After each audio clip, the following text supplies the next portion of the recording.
where we're heading as a collective on this planet, we need to do more of things that bring this energy, like bring happiness. There's a lot of distraction, there's a lot of deception from many things.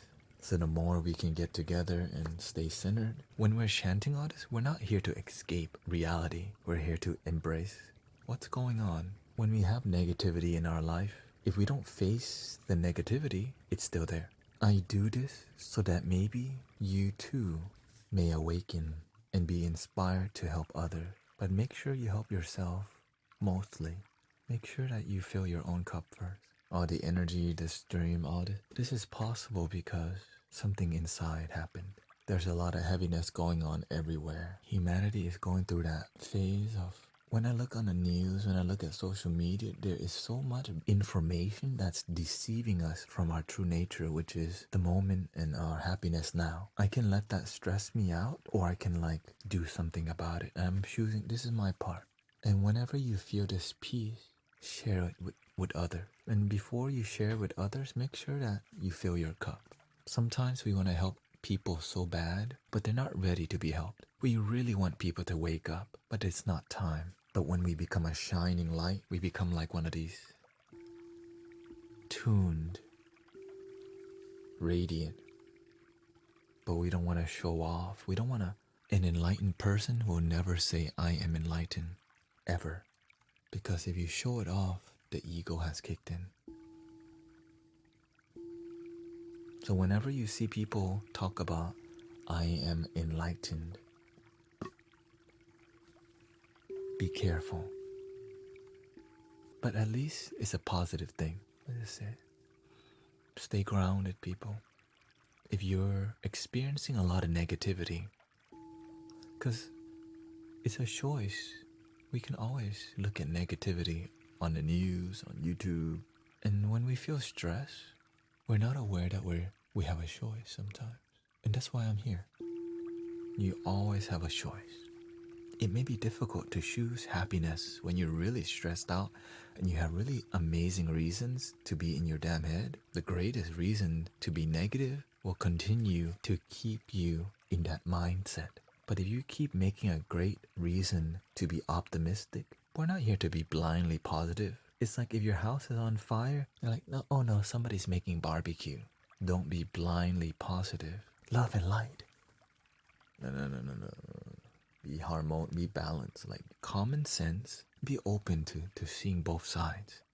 If you're someone who is really addicted to being negative, sometimes we have to be willing to see the positive in things, especially in yourself. Sometimes we look down at ourselves. We need to learn to sometimes say some good things about ourselves. At least I'm not giving up. I'm staying strong. I'm doing my best. And what can I do better? When I forget to be positive, there's two things that I remember. If I'm completely in my head and I fall into desire and got lost, there's two things I always remember. I remember to say thank you for anything that I can be. It's my breath, number one. I remember to say thank you for a bunch of stuff. The second thing I remember to say, it's gonna be okay. You made it this far in life. It's gonna be okay. And I tell what's the worst that can happen? You die. It's gonna happen someday. If it's coming soon, that's okay. That's how I overcame the fear of ghosts. I was very scared of ghosts. If the kukui, if the ghost, if the monster's gonna get me and it's my time, the worst that can happen is die. But guess what? Ain't no monsters. This is my own mind. The fear is just our own. I made myself meditate in the dark for 8 months. I blacked out in this exact room. I blacked out every light that I can. I put electrical tape on every electrical thing that was emitting light to get the darkest room I could, and I meditate in it so that I can overcome my fear of ghosts in the dark. And every time I thought there was gugui, or every time I thought there was ghosts, I would open my eyes calmly. I would see no ghosts. And I was like, there's no ghosts, but why does my mind believe there's ghosts?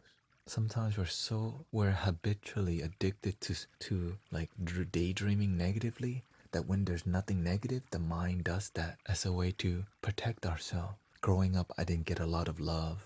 I didn't feel loved. I used the fear to be attached to my mother. I used my fear of darkness to get closer to my mother because I didn't feel love.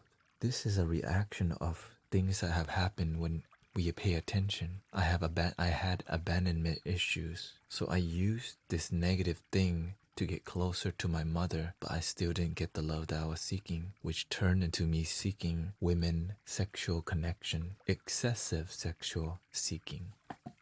Everything is good in moderation. Most people don't know how to freaking moderate. But when you meditate, you'll just have one ice cream, but sometimes two. You gotta be real. Like, you gotta be real with this, right? It's not about not drinking alcohol. It's about not letting the alcohol take over you. I drink I love margaritas.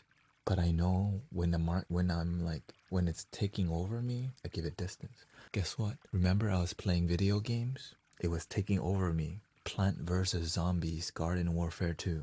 What did I do? I cut it off. My negativity, it sometimes lurks, but I have detached from identifying as a negative person. My identity as who I am. I am optimistic, positive, doing the best that I can. What is your identity? How do you see yourself? It's not just about your title. It's about who you are and how you feel inside and your vision on life. I hope everybody feels relaxed today. Thank you for, this is my new thing.